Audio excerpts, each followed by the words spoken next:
got 2 minutes, so we're almost there. For everybody who's walked in late, please feel free to take a seat. Oh, good. Thank you.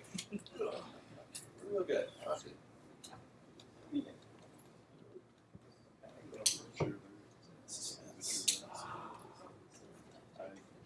could ask. Yeah, take it. We're not going to be using it. I don't see it.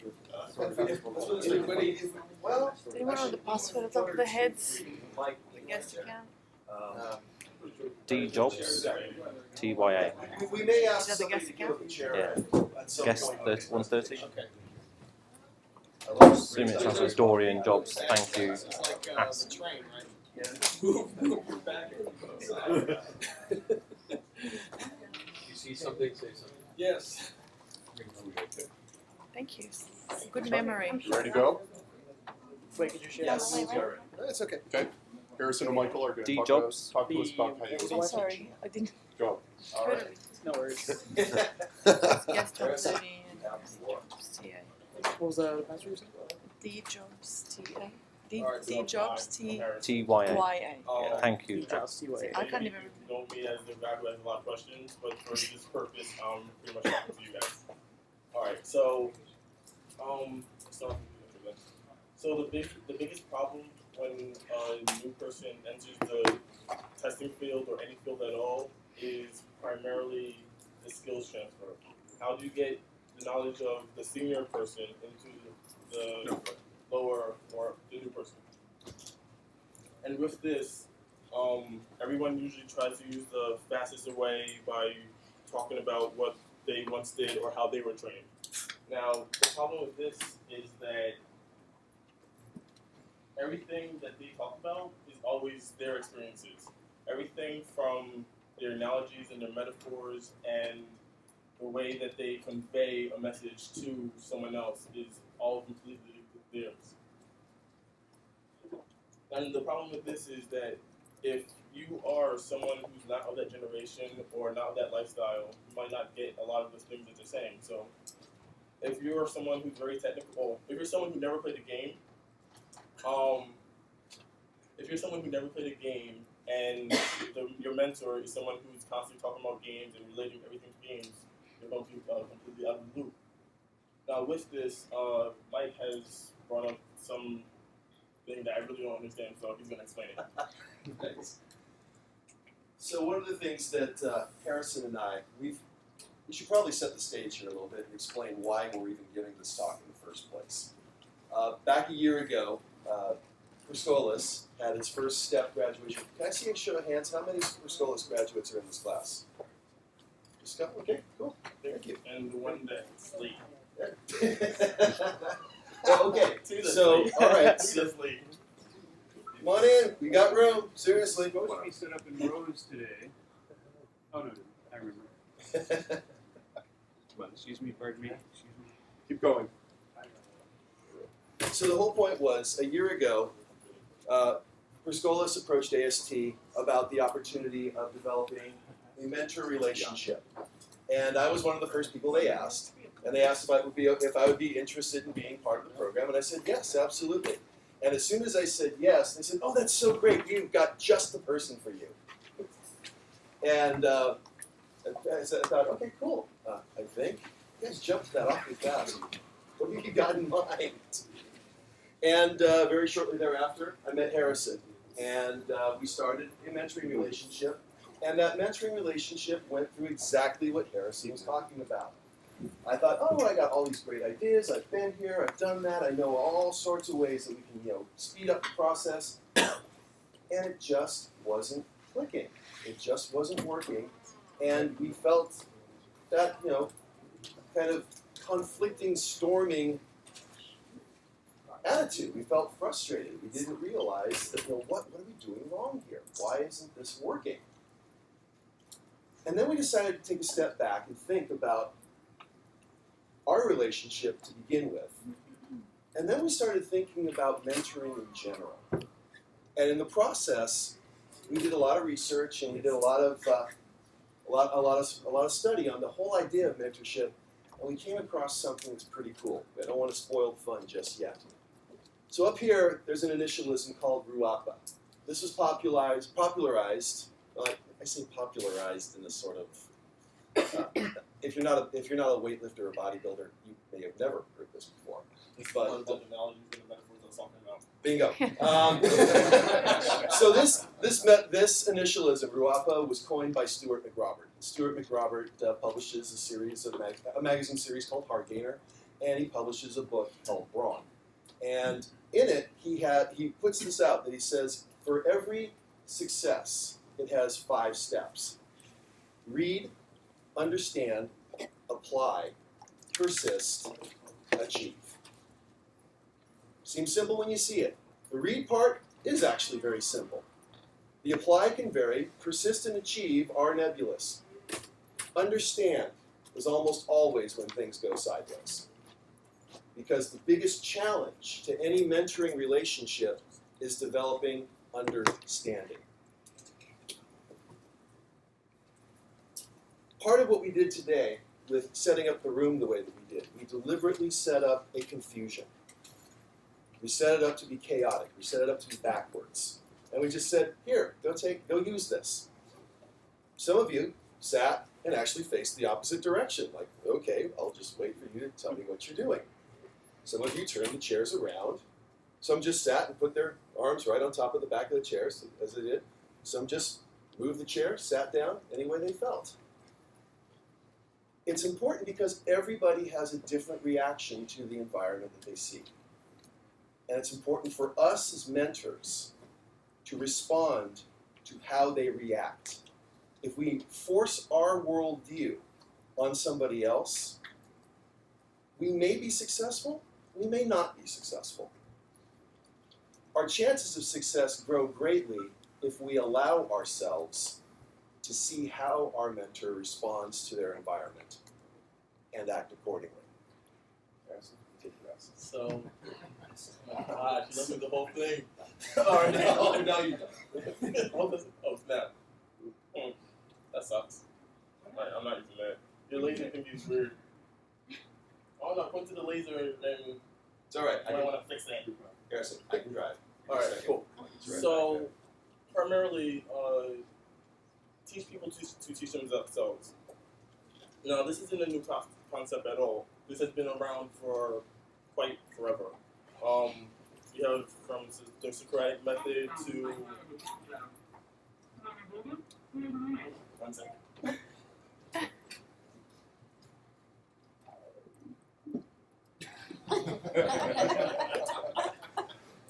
Okay, let's get that now.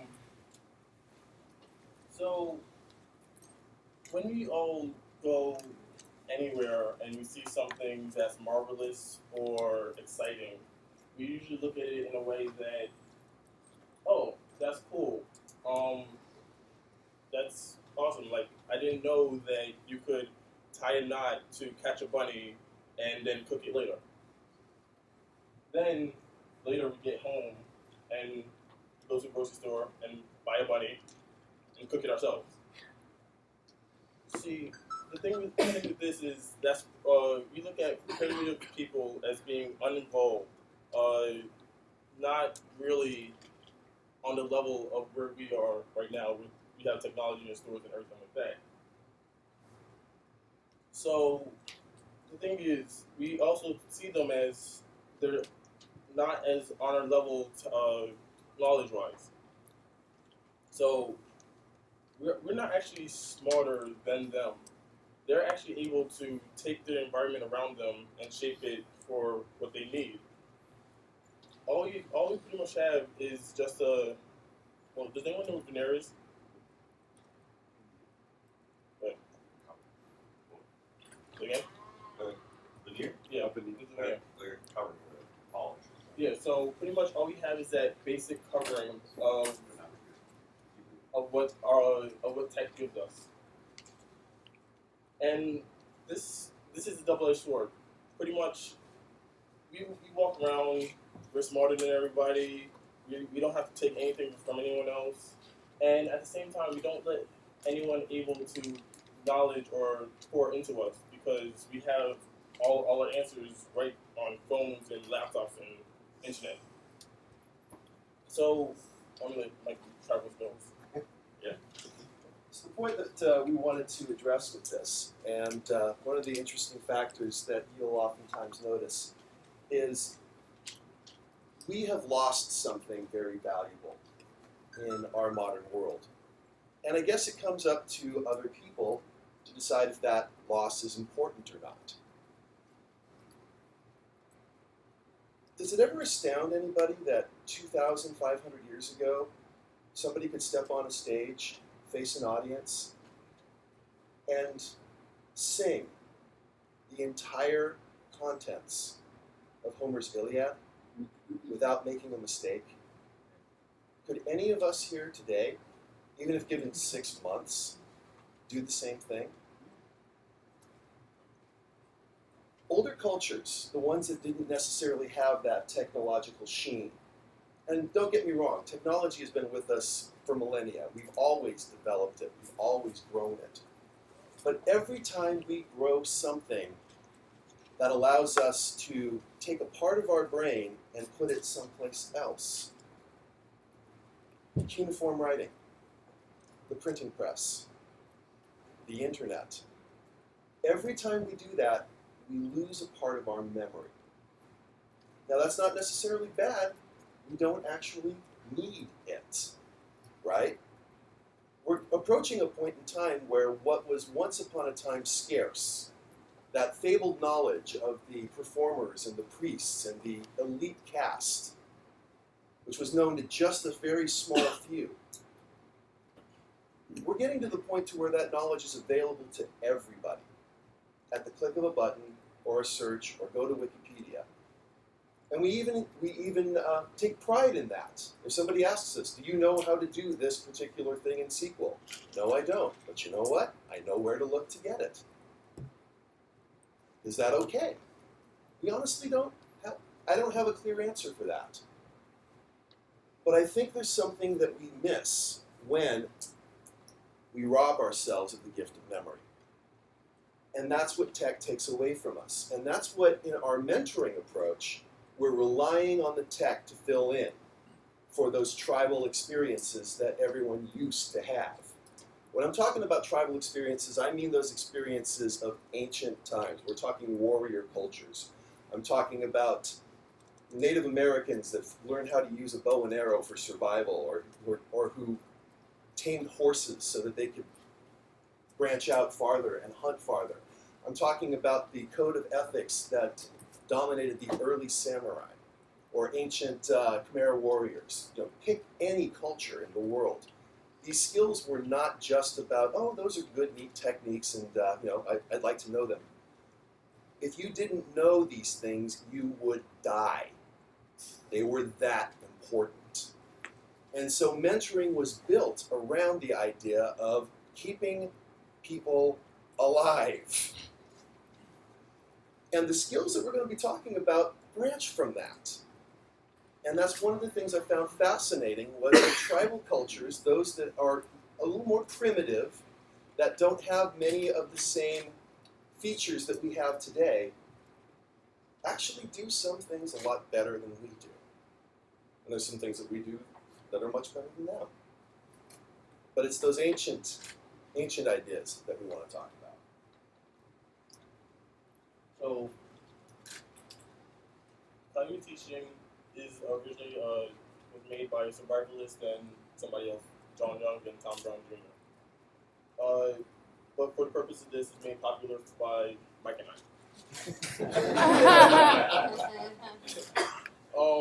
So pretty much, okay.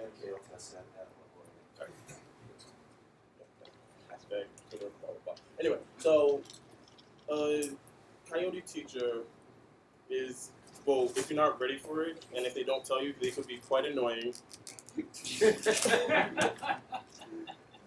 They can be quite challenging and quite some other negative word that describes that to Mike, but in a good way. So pretty much, Coyote Teacher never gives direct answers. He answers questions with more questions, which then turns into a question debate and just goes on and on for a long period of time. But when you're answering questions more and more, you get to know who you are yourself. And then you get become a little bit more independent of who you are and how to actually ask the proper type of question. So this, when you start to do that, you start to adapt to the way that he talks to you, or to the way that he asks you questions, in a way that you can respond and ask him another question. Now, his next question will be an answer to the question that you previously asked. Make sense? One more time. I think that's harder for you than it is for me. Okay. So, in a nutshell, when you ask a question, or when I ask Mike a question, he'll answer it with another question, then prompting me to adapt to his previous question, asking a question that would make his earlier question answer my later question. How'd you come up with the question? Huh? How'd you come up with the question? Excuse me. That's open season. A lot. Oh. Facilitator, do your job.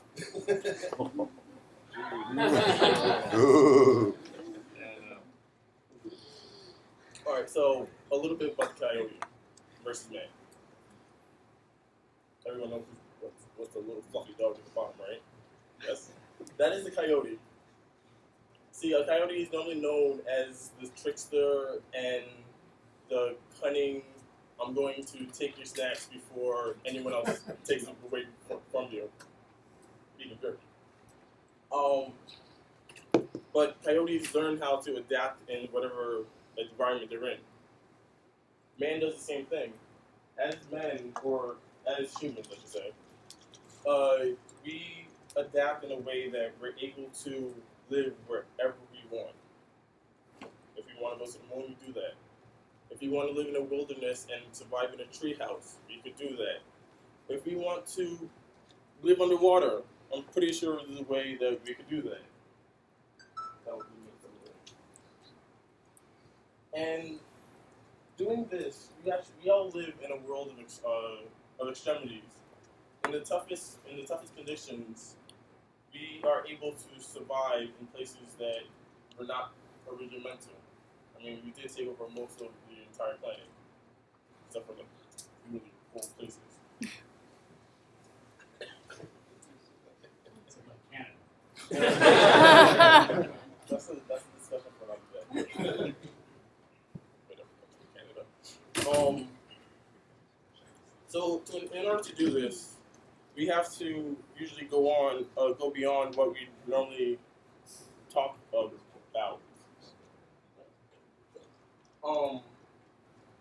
So when it comes to Coyote Teaching, we all talk about the questions that were asked and how we're going to go about it. Okay, thanks. So again, what Harrison is trying to say is that because of the fact that we live in a world of extremes, we have to adapt to a world of extremes. Coyote does very much the same. Coyotes are interesting creatures. Most animals shy away from man, unless they are, induced with food or other things. Coyotes have absolutely no problem settling around or near man, and is perfectly happy to roam right around and take opportunities when they see them. They are very adaptable. It's why when the dire wolves were almost extinct, the coyotes flourished. And to this day, though many people look at them as pests, they're actually remarkably nomadic and dynamic animals. What makes them interesting is that they mentor one-on-one. When you see coyotes out hunting, they're either hunting alone or they're hunting in pairs. And usually the pairs are an adult and someone younger. And so they work together, and they actually hunt and teach together. And this brings us to a phrase of when you have been raised by a coyote, one becomes a coyote. I want to make very clear right now, if you were hoping to get 5 easy techniques to bring back to your team so that you could make your mentoring process so much easier, we're going to disappoint you. Because, frankly, this stuff is hard. But the good news is that it kind of goes on a continuum. every one of these techniques you can apply just to feel out if someone you want to mentor is worth the time. If they are worth the time, you can take each one of these and make them richer. And you can go deeper and deeper. And seriously, they can be very all-consuming. But if you do it, they're incredibly rich, and deep interaction is amazing. Yeah, place to go to set. Yeah. All right. So the first thing that you want to work with when we talk to somebody about coyote teaching is what we call environmental saturation. We also look at this as creating a need or an authentic problem. We want people to utilize the environment they are in. When you came in here, you noticed that the room was not what you expected. It was deliberately set up this way to be confusing. The first thing that we gave you was an unusual environment, and we left you to your own devices to try to figure out what to do with it. It seems we sorted that out. But it took a while. And notice that when you came in and you asked me, should we sit here? What did I say? Anybody? It's like figure it out. What would you like to do with it? Where do you want to sit? That's the second part that we're getting into, but I want to finish up with environmental saturation before we get to that. The three concepts that fit into coyote teaching and any model of mentoring: start where you are, use what you have, build what you need. Human beings are innately focused on trying to solve authentic problems. I'm a Boy Scout leader, have been for many years, and I can tell you from painful experience, I can sit down in our meeting room and I can talk to the boys about what it takes to tie knots. And I can demonstrate knots until I'm blue in the face. Okay, here you go. This is how you do it. You got that? Uh-huh, I got that. Really? Test them another week later. Okay, show me how to tie the knot. I forgot. Can you show me again? Oh, yeah, sure. Continually, we go through this. But if I take them out on a camp out and they realize that they have to actually tie together something for shelter, and I don't provide them anything but the rope and the staves to do it, something very interesting happens. They figure out how to tie those knots really darn quick. And then the next time they go out, they really remember how to tie those knots. And they know how to put the lashings together. What did I do? What I did was I took it away from the boring classroom. Here's the most efficient way of doing it. Let me demonstrate the exact steps, and now you practice it. Instead, we made it more of a real-world problem that they had to deal with. And I let them figure it out for themselves. If they asked me a question, I would direct them to say, what do you see? What can you use? What's around you? And they did, and it worked. One of the things Harrison and I have in common is we're both somewhat extreme sports fans. He's a big fan of skateboarding. I'm an old school snowboarder, and we talked a little bit about how we get something to where, thank you. So it's creating a need and understanding it. I can talk, and we did. We had this discussion. It went for quite a while. I was trying to explain to him, because if I remember correctly, you were saying that you were frustrated that you wanted to snowboard more, but that you couldn't get your toe side turns, and you felt weird about it. Correct. And so I took my time, and I was trying to explain to him, yeah, no, it's no problem. All you got to do is put a little bit of edge pressure and, place your center of gravity over the balls of your feet, and you'll be able to turn this. And I kept explaining it to him, and later on I said, how'd it work? He said, no, it just I couldn't get it. I just couldn't get on the balls of my feet. And I kept falling over. I didn't understand it. And I realized as I was talking to him about it, I said, let's take a step back. What? You want it? Go ahead. So, mind you, my phone, trying to do the way he told me the first time, fell down a mountain, cracked there, and a whole bunch of other places. It's a Nokia, so it's fine. Pretty much, I went back on Skype, And when he says long time, I normally go to sleep around like 4 o'clock or 1 o'clock after talking to this guy. He gave me advice on, well, he asked me a question. How would I carry a 5-gallon water bottle across office space? Now, immediately I asked him, well, is it full? Is it, what do I have in my environment? Blah, blah, blah, set up the situation. After all that, I said, okay, I would take the 5-gallon water bottle, put it in a chair, and drag it across the room. That was incorrect. Okay, fine. I'll take the 5-gallon water bottle, I'll put it on my skateboard, and slide it across the room. That was incorrect. He took away all my, he took away everything but the 5-gallon water bottle, obstacles, and just the empty space.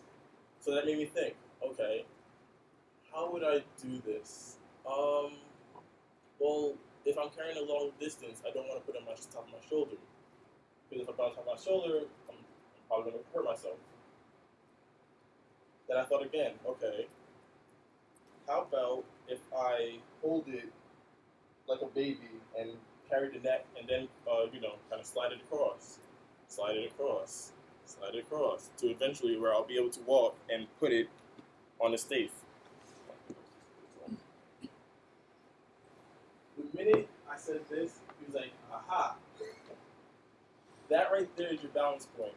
Being able to carry that 5-gallon water bottle in a way that you could make it a long distance is where your center of gravity is. Primarily, when he tried to explain this during the first time, I didn't understand it. And it's me falling down the mountain and all that stuff.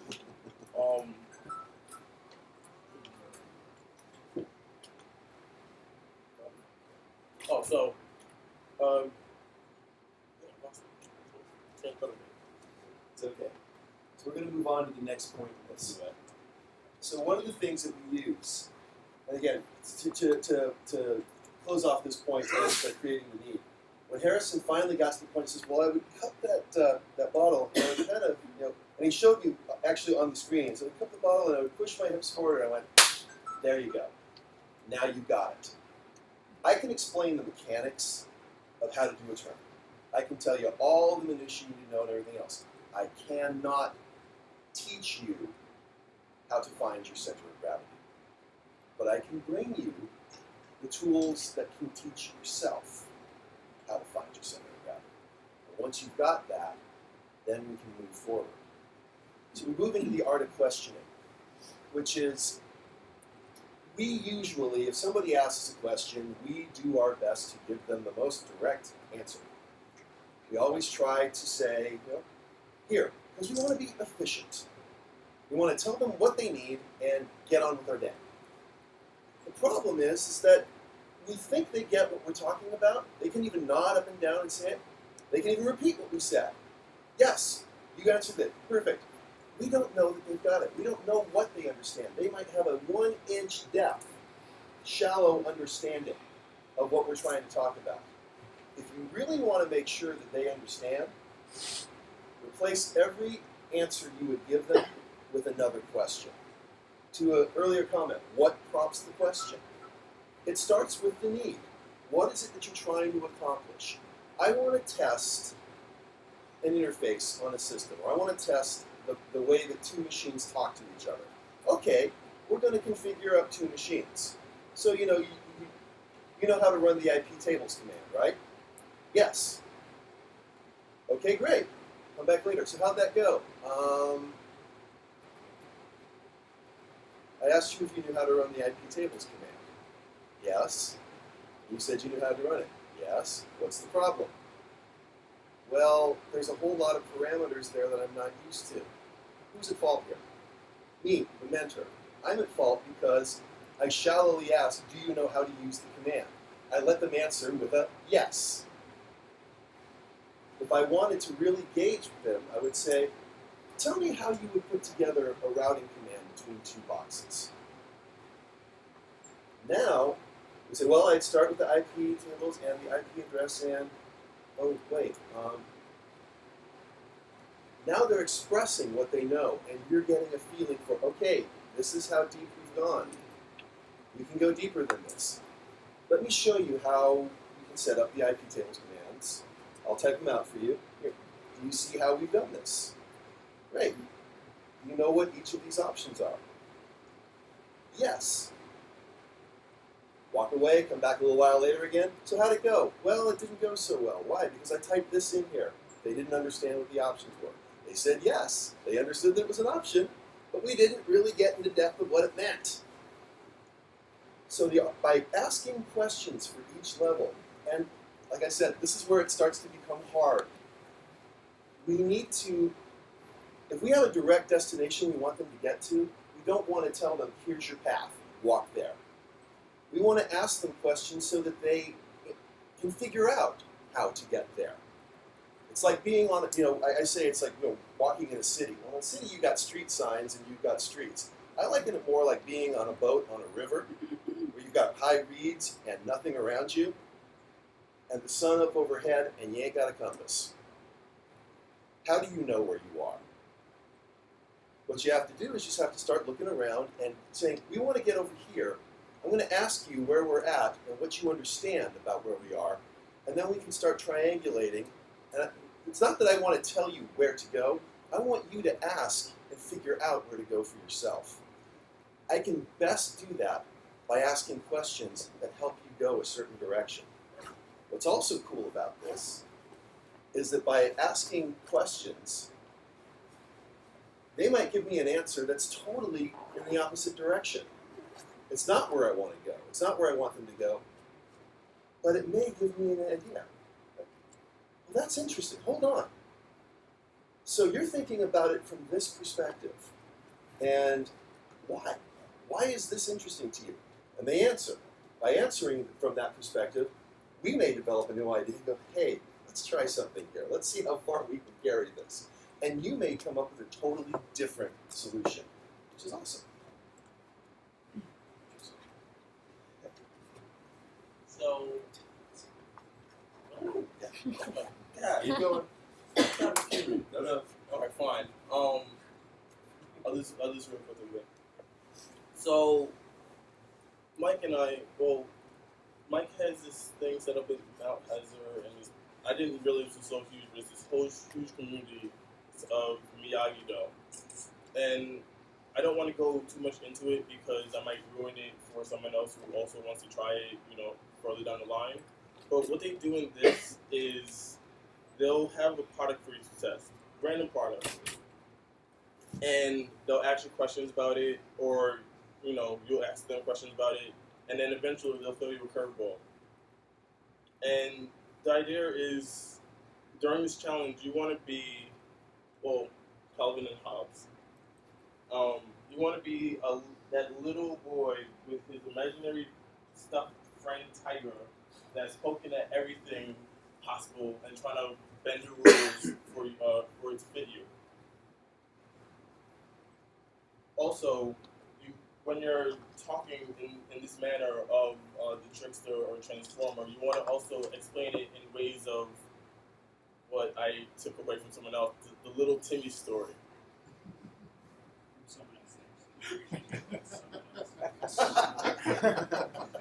Alright, fine, from a Canadian, the little Timmy story.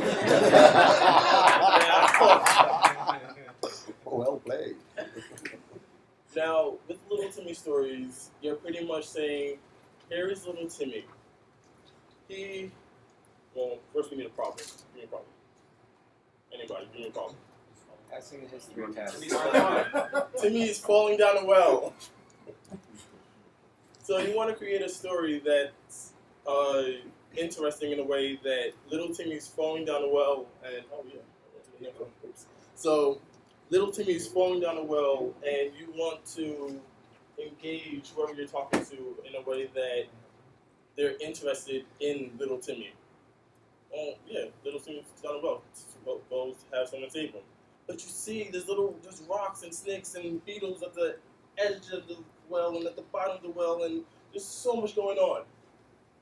The thing is, when you tell a story, you want to make it exciting. You want to make it lively enough that you're actually engaging the person. Otherwise, you lose the audience or you lose people and blah blah blah. You don't want to do that. So, simple enough. Actually, no.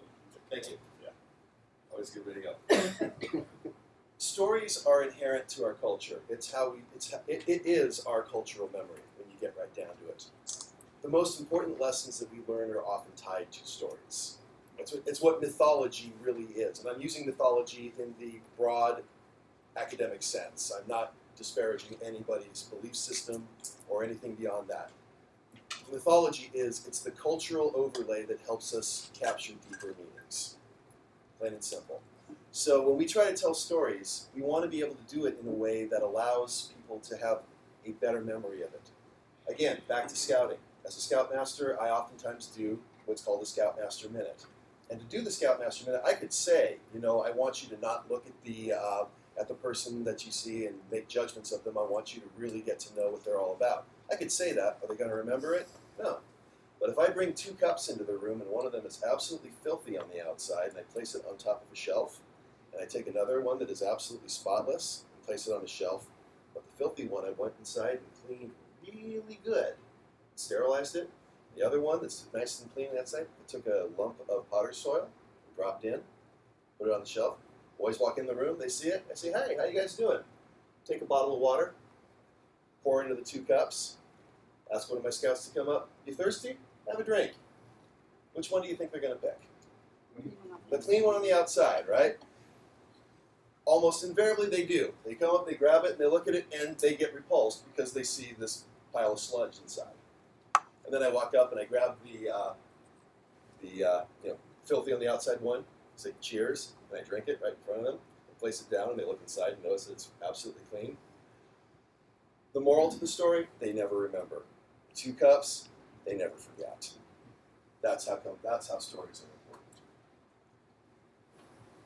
important. And so we've got just a little bit of time, but I think we can do this. And we can actually put these together. So Harrison, go ahead and talk edge experience. All right, so I actually did start this a little bit already. Pretty much, edge experience is what makes that story exciting. With the 2 cups, what made it exciting is the fact that, there's some boy who drank dirty water somewhere, and it's my fault. So what makes the edge experience is independent of each and every person. We're both, he's more of a snowboarder than I am, but there's many times when you're snowboarding, and for me, when I was beginning, I went down a steep hill, pretty much like this, braking the entire time. For Mike, it was completely different. Actually, you want to tell me your story? Sure. Right. So this goes back a number of years ago, and I'm going to probably introduce some of my lung-headedness to you. But many years ago, when I was riding and I was feeling pretty confident, I went riding with a friend of mine who's a former pro, and we were up on a high ledge. Everybody here understand what a cornice is? Cornice is an overhang, and you drop. Basically, if you drop off a cornice, you're getting airborne no matter what. And it could be 5 feet, it could be 20 feet. Depends. Well, I was on the pitch, and I'm looking over and going, I don't know about this, and I would have stood there all day. Really. My friend Gordon looked at me and says, you a little scared about that? He said, yeah. I said, well, come on, you can do this. It's no problem. I was just standing there. He says, well, fine, whatever. He backed up, put on his board, rode by me. He said, hey, Mike, think fast. Hit the back of my binding, and guess what? I was over the edge. Well, I had 2 choices, crash and burn, or stick that landing as if my life depended on it. I stuck the landing, and I rode out. And then I promptly found him and pummeled him. But he made a very good point. And the point that he made was, he gave me an edge condition. He gave me something that was just beyond my comfort zone, but not enough to totally terrify me. And I proved that I could do it, which gave me confidence to take on bigger challenges later on. So stepping out the Yeah, we've already covered it. We've got 5 minutes. right. 2 minutes. 2 minutes. Seriously? Seriously. All right. No Q&A time. No. No. Anytime. This is so it's there. Come on, I warned you about this. Keep going. That's good. You get 1 minute. Yeah. Finish strong. So, quickly on the last one, stepping out of your comfort zone. This right here, this is me stepping out of my comfort zone.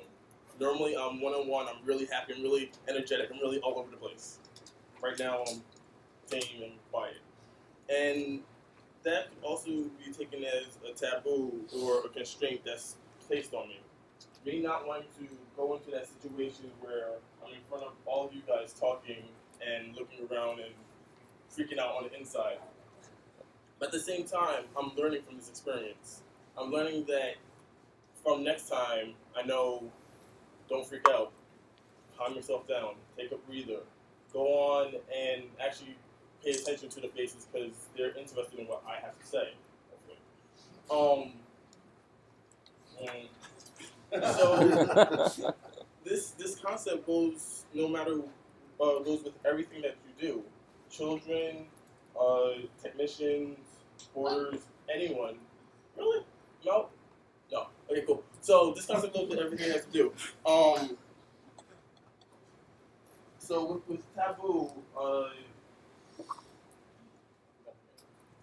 So one of the things I've explained to Harrison is that we all deal with constraints all the time.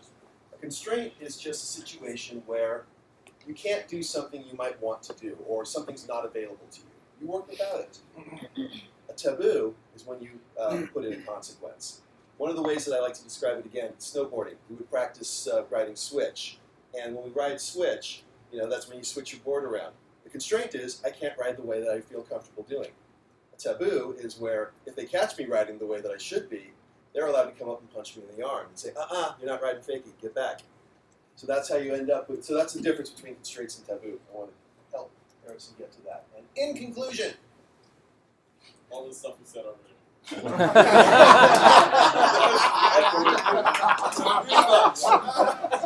are out of time. I will leave this up here. We pretty much covered all of this. Seriously. That deserves an applause.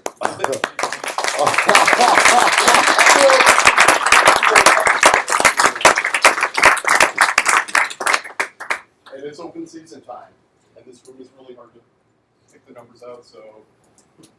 Okay. No, Harrison, this is good. So 58 is 153, You thought earlier was hot.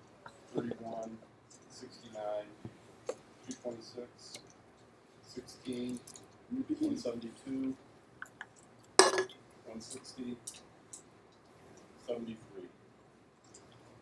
58, please. You were talking about asking questions, and I read some statistics that there was a question globally where they asked people in different countries whether they believe that the manager should have the answer to your questions. And you noticed a really big difference.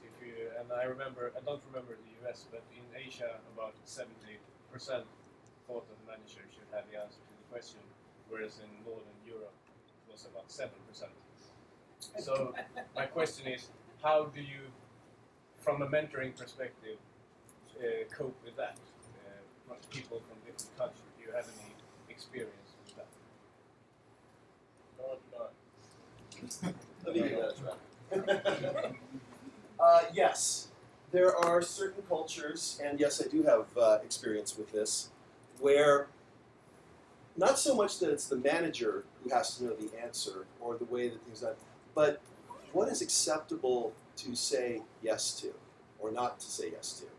Again, don't want to disparage, and I'm not going to mention anything, but I have familiarity with a broad range of people from many different countries, and one group in particular, where it was keyed into me that culturally, the answer to everything is yes. In other words, if you ask somebody to do something, and they say yes, and then they don't do it, that is perfectly okay. Seriously, it is culturally the thing. They will, if they don't want to do something, they'll tell you they'll do it, and they just won't do it. So the challenge is, if you give them a yes, and that's it, In other words, you ask them, or you say, yes, that's okay, or could you do this? Yes. Done. You can't ask a question where the answer is only yes. You have to actually get them to say, I will do this. Because once they've said, I will do this, now it's no longer, it's not vague, it's not omission. Now they've put their word to an action. And because they've put their word to an action, they're much more honor bound to make sure it happens than if you just say, will you do this for me? Yes. So there are cultural differences and variances that you have to be aware of. And if you're not aware of those cultural differences, then the answering questions with questions can be really very strange. And for some people, I mean, this is very uncomfortable if you've never done it before.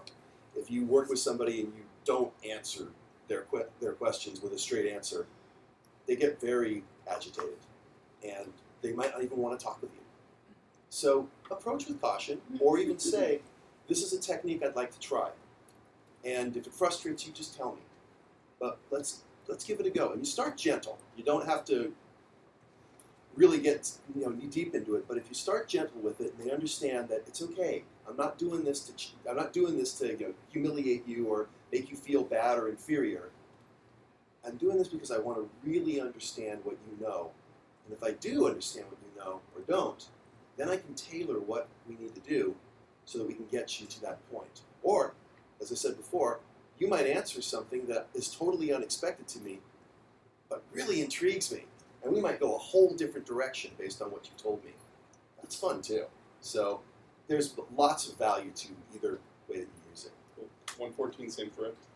So I have some experience with that, and yeah, there are some Please speak up cultures. slightly. Sorry, yeah, there are some cultures where organizational hierarchy is very, and so people will see themselves as subordinates, and then when they ask questions, they expect that their superiors, whatever you want to call it, have the answer. So this is why this makes it makes it even harder for you as a mentor to try to get them to try to figure things out on their own and not just always come to you. Right? So yeah, I mean, you can still, like, I've had good experience with still trying to push it. It may take longer. It may make them feel very uncomfortable, and it may even make them feel like you're not, like you shouldn't be a manager or whatever. You don't have the answers. But once you start pushing it and showing at least your management style, then sometimes that they get that aha. Same thread, 153. This could be the only question. It's a whole bunch of green cards. I don't expect that. Yes, it's kind of twofold. One, and adding up to what we've discussed, so far, is that one of the current trends that I see that's changing in the U.S., and we have some leaders here that could probably confirm or deny, but managers' roles have been gradually evolving. At one point, the manager was the person that had all the answers, and employees, as a result of that, became dependent. As with tools we see today, people become dependent on the tools, but you don't get the efficiency because when that person's put on the line to do the work, they don't know the answers. They're relying on somebody giving them the answers.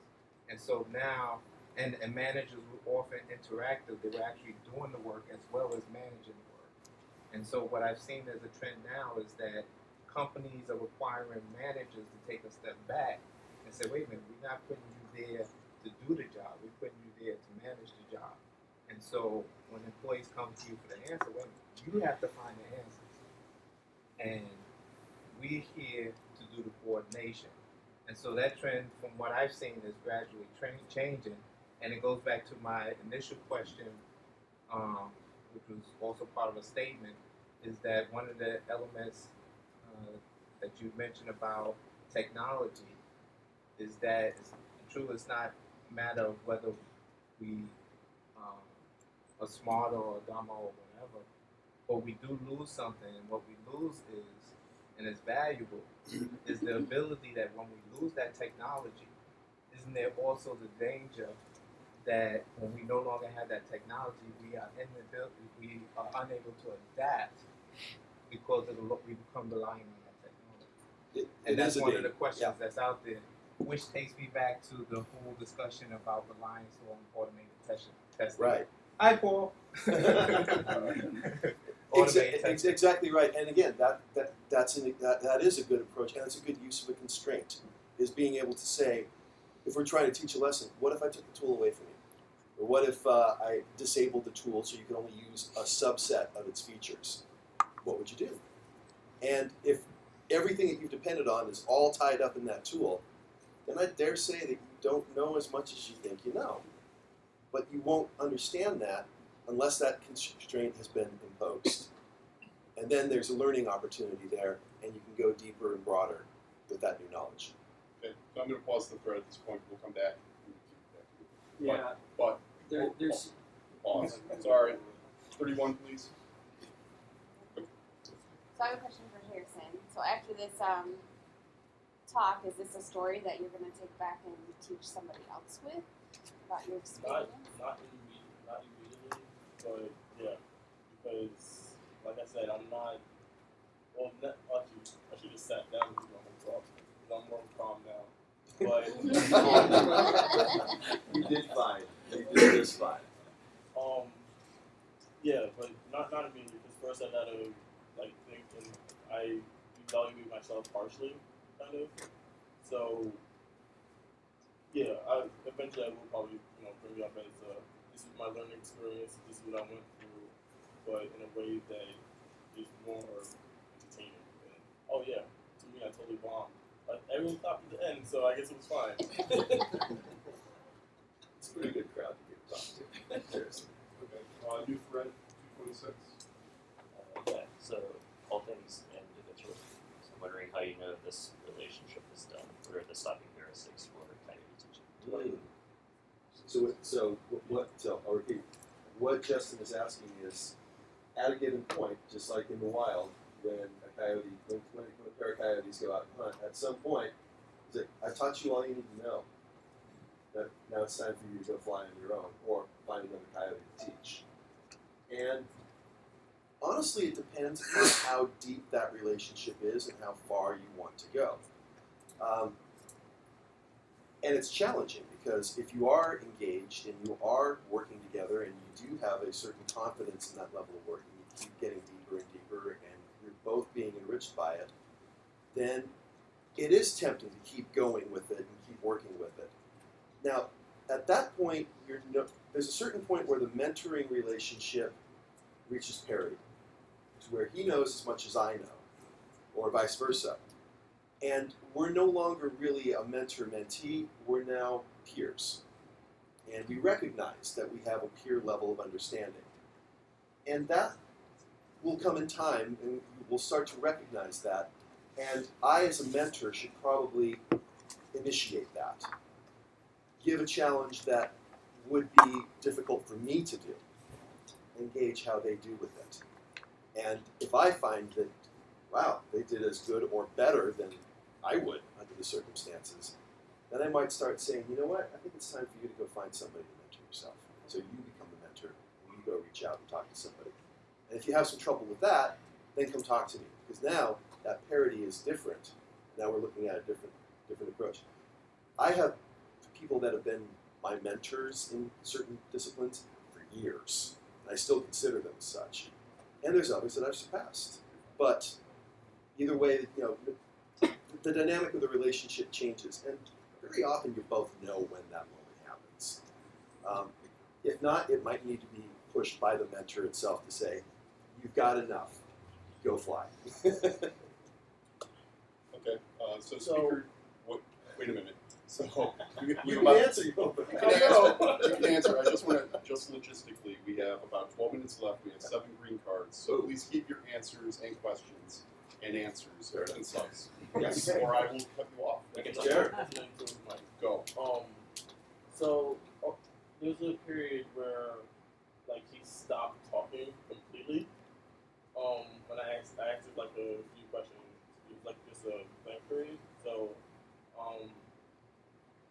generally, like if someone stops talking to you for a while, you won't talk back.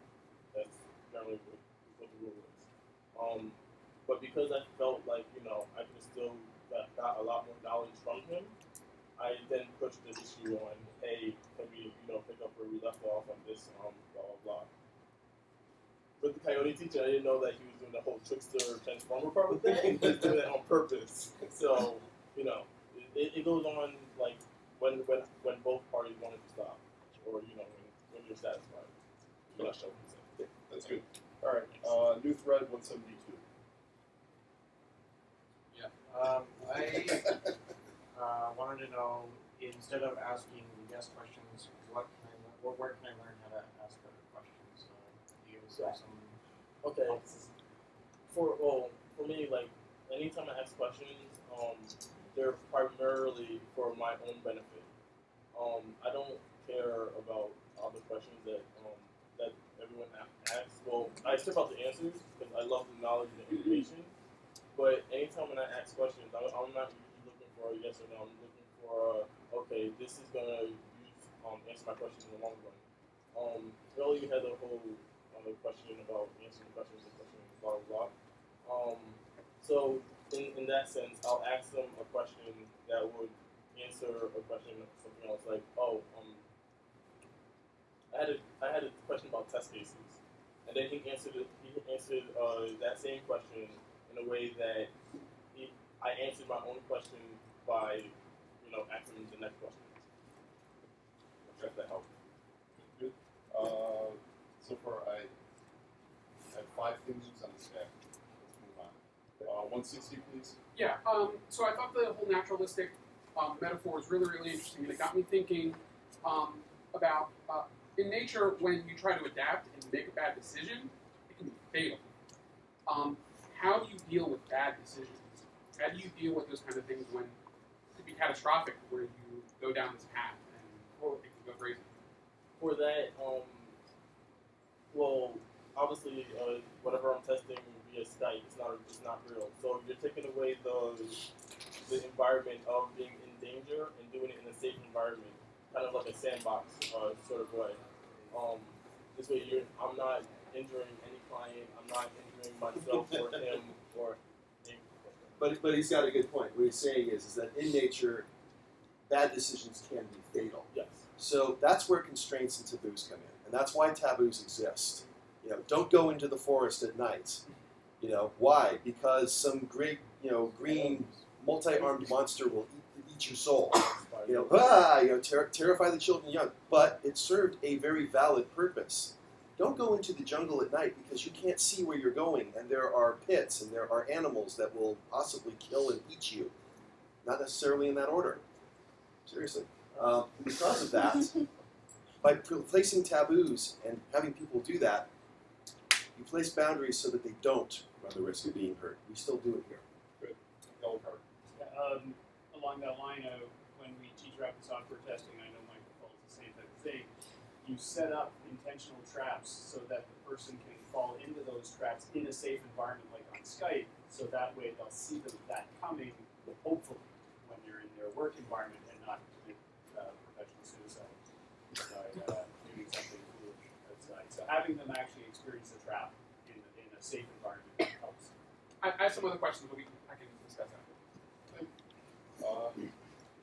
16. Yep. I'm wondering if there was a situation where, like Harrison, if you thought the mentorship really maybe wasn't working at a moment, and I'm thinking of the IP tables example, which is something that I don't know, and if someone who I'm mentoring came to me and said, how do I work through this situation? Well, I don't know. The first thing that comes to mind is go Google it. The information is very readily available. So how do you maintain, I'm also thinking how you maintain credibility as a mentor if maybe your questioning leads them to come up with the answer, oh, I should have Googled that. How simple is that? Maybe I don't need you anymore. Or is that actually a success? Right. Well, that's mainly his question, but before you answer it, I hate Google because I feel that you're not really gaining knowledge by just looking something up temporarily. It's just there for a moment as you put it into practice. Actually, that's pretty good. It's true. They could just Google it. They could just look it up. But they'll get an answer. That won't necessarily tell me if they understand what the tool is doing or what the process is. It's like, yeah, you see one for loop, and you copy the for loop, and you think, okay, great, I know how for loops work. Do you? Not until you've made multiple ones and had them screw up on you do you really understand it. So that's why we come back and I say, do you understand these options? Yeah, you've got this command, you found these options. Do you know what they mean? Do you know where to look to find out what they mean? And that's how you said it. And back earlier, this is also when it comes to questioning within questioning. If you can you don't ask a question of, will you do this, or do you understand this, or, because if you give them yes or no, or anything that's a very flat answer, it's hard to do so. If you answer a question where they have to describe what it is they're doing, you don't say, did you have a good vacation? Yes. Could you tell me your favorite thing that you witnessed on your vacation? That's not a yes or no question. They have to actually tell you. 6 minutes, 4 green cards left. Oh boy. 69. It's me. Oh. So there's this idea. What's that? I did not know you lived here. I'm here, down here. There's this idea of mentor, the mentee gains knowledge and carry, right? Yep. Stopping heuristic. I got into mentoring 6 or 7 months ago. I got in Australia, and what I've learned is that I'm learning a ton from this. So it's not, he's raising the bar and I'm raising the bar. And I don't know about stopping heuristic, but I've learned a ton. It was something I was hoping that would happen, and I'm now doing it, and I found out, hey, it's true. I'm getting a lot out of this as well. So my question to you is, tell me something you've learned from this experience. Very much, I've learned, number one, that I have to always adjust the way that I speak and the metaphors that I use. I have to realize that it's not my worldview needs to be tweaked and challenged. I have to place myself in the other person's worldview, and that's not easy for me. Because again, we always try, it's human nature. We want to be efficient. We want to be as quick, we want to get it done, be as efficient as we can. And Coyote Teaching is anything but efficient. But it forces us to get out of what we think the world looks like and see what they see the world for. And that teaches me all sorts of things, and it covers a lot of ground. And it would take me forever to really explain. We could talk outside afterwards. Good answer. Yes. 73, new thread. So obviously nothing can replace the impact of one-on-one mentoring. In the Boy Scout example, do you see any mentoring opportunities where it's one-to-many? So maybe 4 or 5 people, or maybe this one. Yes. Can you I'm sorry. So what he's saying is he's drawing on the example of my being a Boy Scout leader, and very often I have to do the same kind of mentoring relationship with multiple people. And yes, the answer is you give a group challenge that they have to work together, and part of it is they have to work together. And you construct it and you work with them in the same way. You can branch out to where you speak with a whole group and you answer them the same way. And very often, one of the techniques that I use where I talk about answering questions with questions, sometimes the best technique when you have a group of people is silence. So they'll come to you and ask the questions, and I can do it multiple times. Instead, I'll ask with one group, and I'll say, great, bring this back to your group. And then the next person comes up to me, and I'll just sit there. And when they realize that I'm not going to answer the question, they go back to the group and say, what did he tell you? And then they work it out, and then come back. Next. Quick yellow card. The military does something similar. There's a lot of groups where the group gets a challenge, but then there's some of the aspects of the military, like I was a pilot in the military, that's one-on-one, but then the leadership and the team building on that, so there's a group membership. Sorry, focus. 87, new thread. Oh, that's me. One of the slides that you actually have up, the last one, the third line on there is actually most pertinent to me. I joined the mentoring program, the same as you and Harrison, and I noticed that the time difference, the level of commitment, the questions that were being asked, it just wasn't there. How would you what would you have done that would made that better experience? Well, for that one, it's for us there's a kind of a sacrifice because I kind of have a really social life outside of this, and I mentioned earlier. I mentioned earlier that he usually keeps me up late at night, so I'll make the sacrifice of not going out one night just so I could talk to him, and there's like a 3-hour difference or something like that. Sacrifice. Go ahead. Next one. Was that a sufficient answer for you? Not really. I'll follow. Please elaborate. I'll follow. Yeah, later. it's fine. Or for that matter. So again, as to what I think you're saying is, if you feel you are in a mentor relationship and you feel like the mentor is not giving you enough of their time, or if you feel that you don't have the bandwidth to work with somebody in a given way, be open. Say what you want to get out of the relationship. We cannot read your mind as to what you really want, so be explicit. Tell us. I would much prefer somebody say to me, I want to know the inner workings of this one thing, and we'll start there. Then I'd like to know how to be. I'd like to know how to be a tester. Okay, got a few years. Seriously, but I'd like to know a little bit about this one technique. Can you show me how to use it in an effective way? That's specific. I can work on that, and from there we can build it. All right. 209, new thread. Okay, this one is for Mike. If you could give me one or two statements on what would be disastrous in the mentor-mentee relationship. One on purpose. You have a question. My question. I know. Hang on. Trying to save you. Okay, what would be disastrous? One is a breach of trust. Is if you trust somebody with knowledge that shouldn't be shared with somebody else, and they blurt it out, and it can be, and actually sometimes I will do that. I will actually say, hey, I'll tell them something. It's not a big deal, but I'll see. And if it gets blurted out, there it is, breach of trust.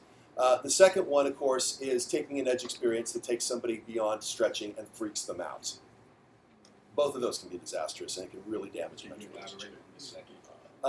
Giving somebody an example of, like my snowboarding example. Like my friend walked up to me and he slapped the back of my bindings and I went over the cornice. It's entirely possible I could have crashed that landing and I could have broken an arm or a hip or worse. Would I ever go riding with that dude again? Not in your life. But I landed it. That was fortunate. It was close. It could have gone any other way. But that's an example of where a well-meaning and, come on, man, it would have been great. Oh, I'm sorry I broke your arm. Last question, Paul. How much time did you spend each week/month online with each other, like FaceTime? Super quick question. Yes, super good question. I would say if we were to average it out, probably somewhere in the neighborhood of 1 to 2 hours a week, but some weeks we spent 6 hours in one shot, and sometimes we spent 10 minutes, hey, how you doing, just through email, for example. But yeah, it varies. Because that Tremendous. Okay. All right, so our time is up.